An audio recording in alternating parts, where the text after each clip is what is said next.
এক প্রবাসী ভাই 3000 টাকা দিয়েছে তার বাপ মায়ের জন্য এবং কি তার জন্য দোয়া করবেন। আর একজন প্রবাসী মামা 1000 টাকা দিয়েছে, এই যে টোটাল 4000 টাকা ধরেন। আসসালামু আলাইকুম, সবার জন্য দোয়া করি আল্লাহ তাআলার রহমতে সবাই ভালো থাকেন। আমি কিছুদিন আগে এই যে আমার পাশে যে ঘরটি দেখতেছেন, এই ঘরে একজন বৃদ্ধা মা থাকে, তার একটা ভিডিও সবার মাঝে উপস্থাপন করেছিলাম আমার ফেসবুকের মাধ্যমে। আসলেও উনি এখন খুব খারাপ অবস্থানে আছেন, ওনার একটা হাত ভাঙ্গা এবং কি পাকশাক করে খাইতে পারেন না। এরকমটা শোনার পরে ওনার একটা ভিডিও সবার মাঝে উপস্থাপন করেছিলাম। আমি অনেককেই বলেছিলাম যে তাকে কিছু অনুদান দেওয়ার জন্য এবং কি কিছু হেল্প করার জন্য, বা অনেকেই ফোন করে আমি চেয়েছি, কারো কাছে সাড়া পাইনি। তবে একদমই যে সাড়া পাইনি তেমনটা না, আমি কিছু টাকা পেয়েছি, তাকে আজকে দিতে এসেছি। আসলে তাকে এখনো বলা হয় নাই যে তার জন্য 2জন মানুষ টাকা পাঠিয়েছে, তার বাড়িতে যাব, তাকে দেখে যে 2জন প্রবাসী ভাই টাকা পাঠিয়েছে তার হাতে আজকে উঠিয়ে দিব। আর সে এখন অবস্থায় কেমন আছে সম্পূর্ণ আপনাদেরকে দেখানোর চেষ্টা করব। আপনার এখন শরীর স্বাস্থ্য কেমন আছে?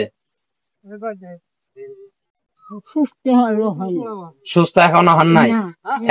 এখন কি পাকশাক করে খেতে পারেন?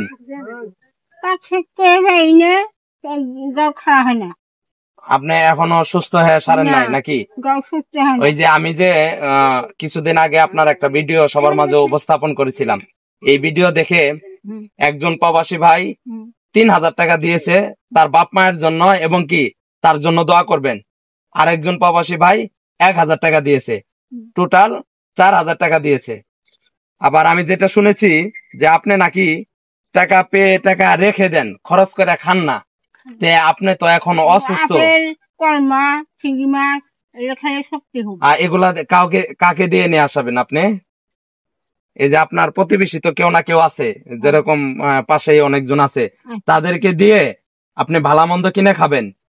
আর আমি এই যে এটাই সেজন্য এক প্রবাসী ভাই, এই যে শুনেন আমি বলি, এই যে আপনার হাতও সুস্থ হবে, এখন ভালো মন্দ খাবেন, ওষুধ টষুধ কিনে খাবেন, সুস্থ হয়ে যাবো।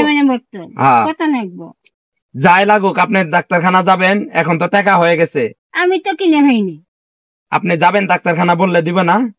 দিবই, ডাক্তারখানা বললে তো দিবে, আপনার কাছে যখন টাকা থাকবে বললে দিবে। এক প্রবাসী ভাই 3000 টাকা দিয়েছে তার বাপ মায়ের জন্য এবং কি তার জন্য দোয়া করবেন। আর একজন প্রবাসী মামা 1000 টাকা দিয়েছে, এই যে টোটাল 4000 টাকা ধরেন।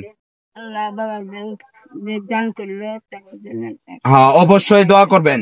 আচ্ছা, এটা নিয়ে আপনি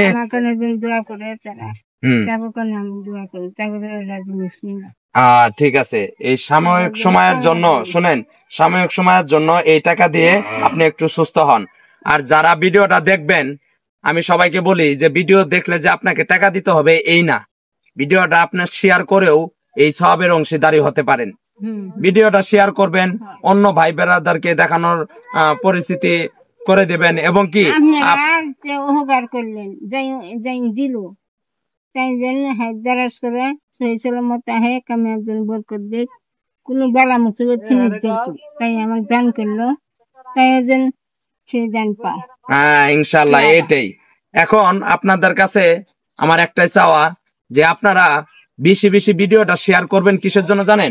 উনার যে ঘর আছে, এই ঘরের ভেতরে উনি থাকতে পারেন না এবং কি ঘরের বেড়া চাল খুবই বেহাল দশা।